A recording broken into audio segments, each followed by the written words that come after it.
আসসালামু আলাইকুম। SSC 26, 27, 28 batch. আজকে আমরা ইম্পর্টেন্ট একটা অঙ্কের আমরা বেসিক শিখব, যেটা প্রায় গ নাম্বার এবং ঘ নাম্বার এসে থাকে। আমরা খুব সহজে এটা কিভাবে করা যায় সেটা জানবো। তো এখানে আমরা লিখছি যে m ভরের একটি বস্তু h উচ্চতা হতে বিনা বাধায় ছেড়ে দেওয়া হলো। প্রশ্নটা কোন উচ্চতায় গতিশক্তি বিভব শক্তির কি হবে? সমান হবে। এখানে সমান হইতে পারে, দ্বিগুণ হইতে পারে, তিন গুণ হইতে পারে, চার গুণ হইতে পারে, যে কোনো হইতে পারে আর কি। তো আমরা এখানে কি করব, যে কিভাবে সমান হয় সেটা লিখবো, দেখবো, এবং দ্বিগুণ কিভাবে হয় সেটাও দেখবো। তো প্রথমে আমরা একটা চিত্র অঙ্কন করে নেব।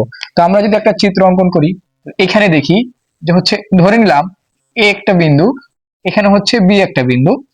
তো এই বিন্দুতে একটা বস্তু আছে, কত m ভরের একটা বস্তু আছে।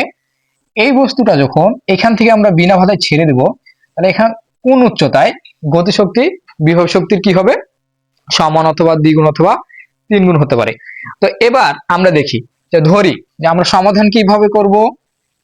সমাধান আমরা ধরে নিলাম যে এই মাঝ বরাবর সি একটা বিন্দু, সেই বিন্দুতে তোমার এই যে ভূমি থেকে এক্স উচ্চতায়, ভূমি থেকে এক্স মিটার উচ্চতায় কি করব, যে গতিশক্তি বিভব শক্তির কি হবে? দ্বিগুণ হবে। তাহলে আমরা বললাম যে ভূমি থেকে সি বিন্দুতে এক্স মিটার উচ্চতায় গতিশক্তি বিভব শক্তির সমান হবে। তাহলে এটা যদি এক্স হয়, তাহলে আমরা এখান থেকে কি লিখতে পারি, যে পুরোটাই আমরা কি এইচ, এইটুকু আমাদের কত হচ্ছে এইচ মাইনাস এক্স। তো এখন আমরা সমাধানটা কিভাবে করব? তাহলে সমাধান করার জন্য আমরা কি লিখবো, ধরি যে ভূমি হতে ভূমি হতে ভূমি হতে সি বিন্দুতে এক্স উচ্চতায় গতিশক্তি বিভব শক্তির সমান হবে বা দ্বিগুণ হবে। তাহলে কি গতিশক্তি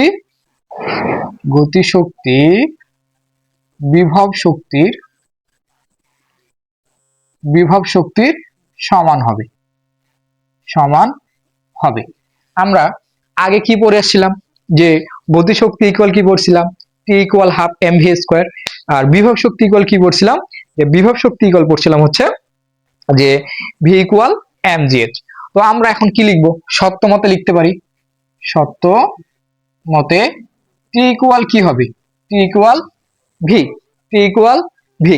তো এখানে টি মানে গতিশক্তি, আর ভি মানে কি বিভব শক্তি। টি মানে গতিশক্তি, আর ভি মানে বিভব শক্তি। তো আমরা গতিশক্তি ইকুয়াল কি জানি, হাফ এম ভি স্কোয়ার। আর বিভব শক্তি ইকুয়াল কি, আমরা সব সময় কি করব, নিচেরটা কোন একটা বস্তুকে যদি আমরা কি করি, যে উপর থেকে নিচে বিনা বাধায় মানে ফেলে দেই, তাহলে কি হবে, যে নিচের দিকে বিভব শক্তি কি পায়, বৃদ্ধি পায়, এবং উপরের দিকে গতিশক্তি বৃদ্ধি পায়। তাহলে আমরা এখান থেকে লিখতে পারি যে ভি ইকুয়াল আমরা লিখতে পারি কি এম জি এক্স। এবং আমরা একটা সূত্র পড়ছিলাম যে কি ভি স্কোয়ার ইকুয়াল কি টু জি এইচ। তো এখানে আমরা ভি স্কোয়ার ইকুয়াল কি লিখবো, এইচ এর জায়গায় আমরা দিব কি এইচ মাইনাস এক্স। অর্থাৎ লিখবো আমরা V square equal two G H minus X. তাহলে আমরা এখানে এটুকু কি লিখতে পারি, যে half M V square equal কি লিখতে পারি, আমরা এটুকু লিখতে পারি, যে two G H minus X. আর এই কত এম জি এক্স। তাহলে আমরা এখানে কি এ টু কাটা, এম আর জি এম জি কাটা, তাহলে আমাদের এখানে থাকলো কত এইচ মাইনাস এক্স ইকুয়াল হতো এক্স। তাহলে এক্স গুলোকে যদি আমরা এক দিয়ে করি, তাহলে এই এক্স এবং এই এক্সটা যদি এদিকে নিয়ে যায়, তাহলে আমরা কত পাবো, যে x plus x equal H. তাহলে টু এক্স ইকুয়াল কত হবে, এইচ ভাগ, আচ্ছা এখানে এইচ, তাহলে আমরা লিখতে পারি কত, এক্স ইকুয়াল কত লিখতে পারি, এইচ ভাগ টু। এটা আমাদের কি, যে এটা আমাদের বেসিক, যে আমরা কোন উচ্চতায় গতিশক্তি বিভব শক্তি কি হবে, সমান হবে। এত উচ্চতায় গতিশক্তি বিভব শক্তি কি হবে, সমান হবে। এখন প্রশ্নটা যদি আমরা কি করি, যে এখানে যদি বলে দেই, যে আমরা ধরে নিলাম যে এখানে এম ভরের একটা বস্তু, মানে এটা আমরা যদি ধরে নিই 5 কেজি ভরের একটা বস্তু, কত মিটার উচ্চতায়, আমরা ধরে নিলাম 50 মিটার উচ্চতায় উচ্চতা হতে যদি আমরা ফেলে দিই তাহলে কোন উচ্চতায় গতিশক্তি বিভব শক্তি সমান হবে? আমাদের সবকিছু সেম থাকবে, শুধু আমরা এখানে কি করব যে এইখানে h এর জায়গায় x ইকুয়াল h এর জায়গায় আমরা কত দিব 50 আর ভাগ হচ্ছে 2, তাহলে আমরা কত লিখব বসাবো এখানে 25 মিটার। অর্থাৎ 25 মিটার উচ্চতায় কি হবে গতিশক্তি বিভব শক্তির কি হবে দ্বিগুণ হবে, বা সরি গতিশক্তি বিভব শক্তি সমান হবে। তাহলে আমরা এখানে কত ধরে নিলাম 50 মিটার। আচ্ছা, এখন এখানে যদি আমরা সমান না বলে যদি দ্বিগুণ, তিনগুণ, চারগুণ বলতো তাহলে আমাদের কি ঘটনাটা ঘটতো?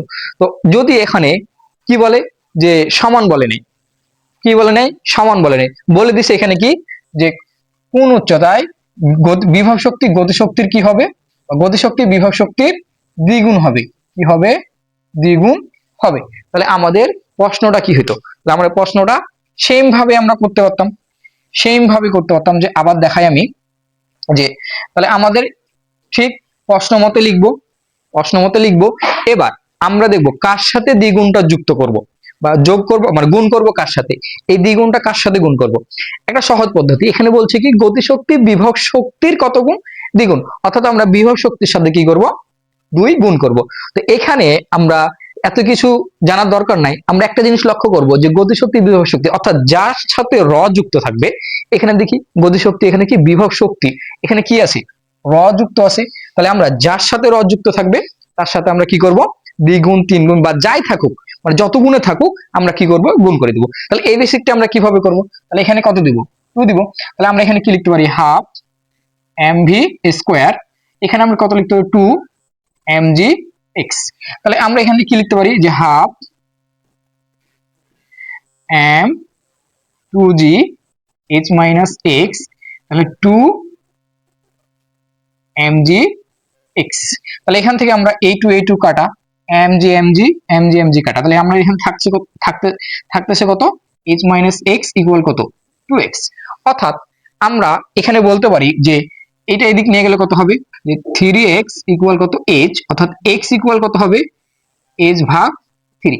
এটা হচ্ছে আমাদের কি বেসিক, যে এটা হচ্ছে আমাদের বেসিক। তাহলে এখন আমরা যদি মনে করি যে হচ্ছে এটা আমরা এখানে ধরে নিলাম এটা হচ্ছে 60 মিটার উচ্চতায়, কত মিটার উচ্চতায় আমরা এখানে ধরে নিলাম যে 5 কেজি ভরের একটা বস্তু 60 মিটার উচ্চতায়, 60 মিটার উচ্চতা হতে ছেড়ে দেওয়া হলে কোন উচ্চতায় গতিশক্তি বিভব শক্তির দ্বিগুণ হবে? ঠিক এইটা প্রসেসটা এইভাবেই করব, শুধু আমরা দেখব যে হচ্ছে যে এখানে দেখি যে এখানে আমরা কি h এর মানটা বসাবো। এখানে h এর মান কত পেয়েছি আমরা, h এর মান 60 ভাগ হচ্ছে কত 3, তাহলে আমাদের কত আসে 20 মিটার উচ্চতায়।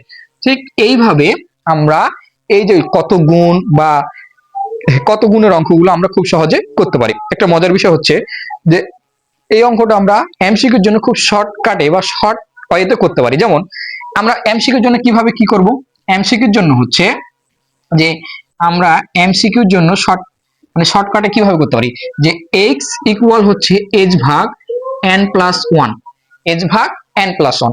এখানে n মানে কি, n মানে হচ্ছে যত গুণ, n মানে কি যত গুণ। তাহলে এখানে আমরা কি বলছি যে বিভব শক্তি গতিশক্তি বিভব শক্তির কত গুণ দ্বিগুণের কথা বলছি।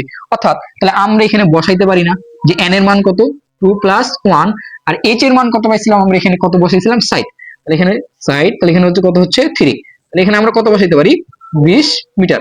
তাহলে আমাদের এই যে খুব সহজ এই শর্টকাটের ভিতর দিয়ে বা এই শর্টকাট দিয়ে আমরা খুব সহজে এই অঙ্কের কি করতে পারি এমসিকিউটা সলভ করতে পারি। তাহলে এই টাইপের অঙ্কগুলা প্রায় এসে থাকে, এই টাইপের অঙ্কগুলো আমরা খুব সহজে সমাধান করলাম। যদি কারো কোনো জায়গায় সমস্যা থাকে আমাদের জানাবেন, আমরা হচ্ছে আরো সহজভাবে বোঝানোর চেষ্টা করব ইনশাআল্লাহ।